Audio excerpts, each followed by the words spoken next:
Hi, I'm Ron Jelinek, and I'm a volunteer with Grand Island Little Theater.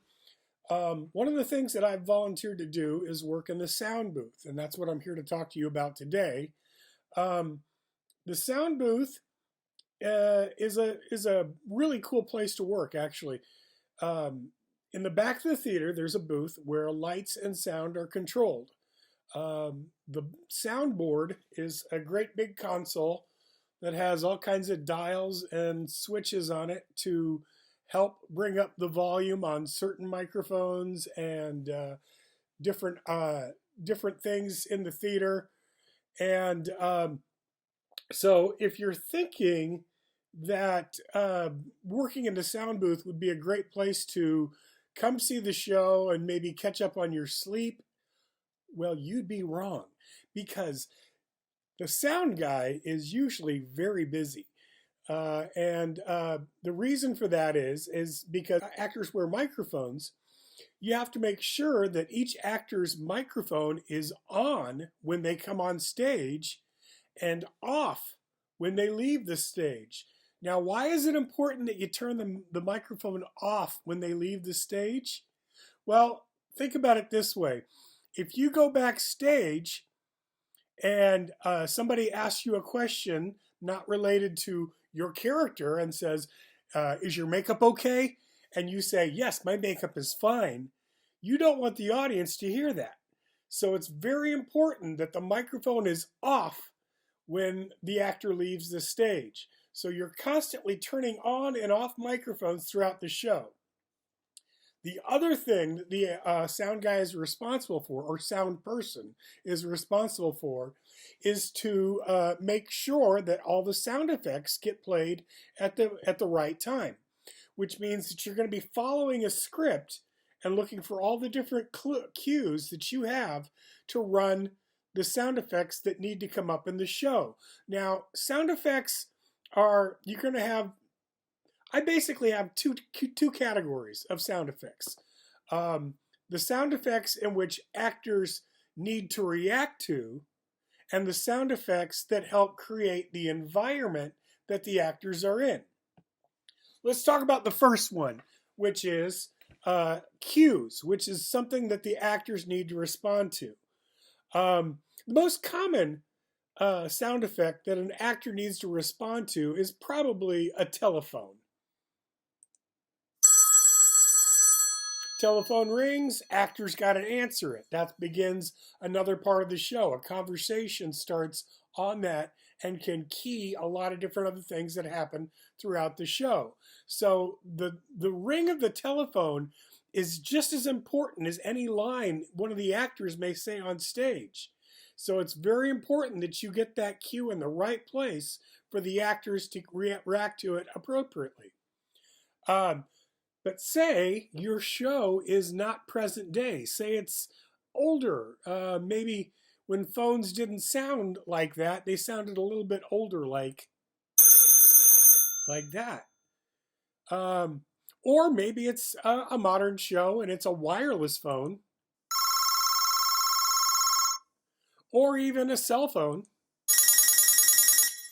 or a cell phone set on silent.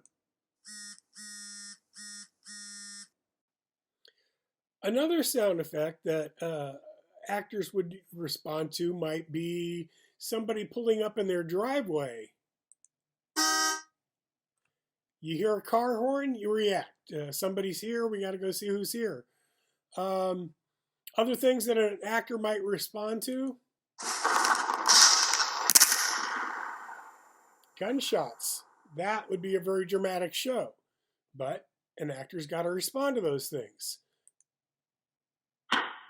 Small explosions, big explosions.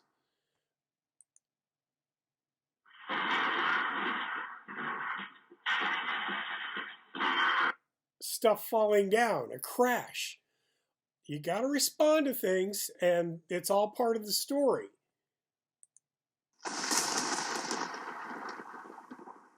Nature, thunder. Actors will respond to this. Okay, now we're going to talk about sound effects that help create the atmosphere of the story that we're trying to tell. We're going to set up an environment. Maybe in your environment, we talked about weather earlier. Let's keep talking about weather. Maybe it's raining outside. Maybe it's really raining outside. Or it could be windy. Or really windy. Suppose it's a really nice day and you're out for a walk, but you're on the street, so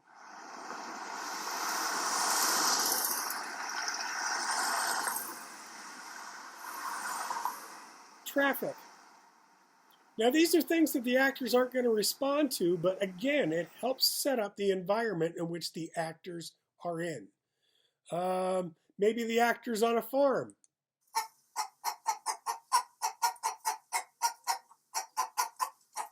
And your farm has a chicken. Or maybe you have an excited chicken. Or maybe your chicken is a rooster. Or you could be on a lake. Many of you might not know it, but that's called a loon, and they're big birds that live on a lake, and that's what a loon sounds like. At any rate, suppose it's nighttime and you're sitting around and it's quiet. What things would you hear at night outside? Crickets. Suppose it's Halloween.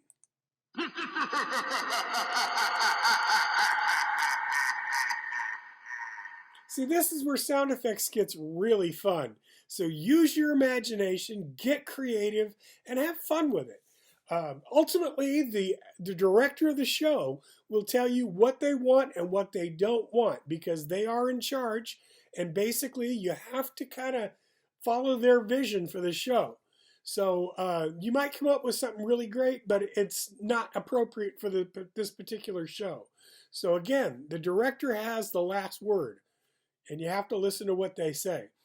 Well, at any rate, I could go on and on, but we're out of time. So thanks for watching, and thanks for attending the Gilt Junior Camp.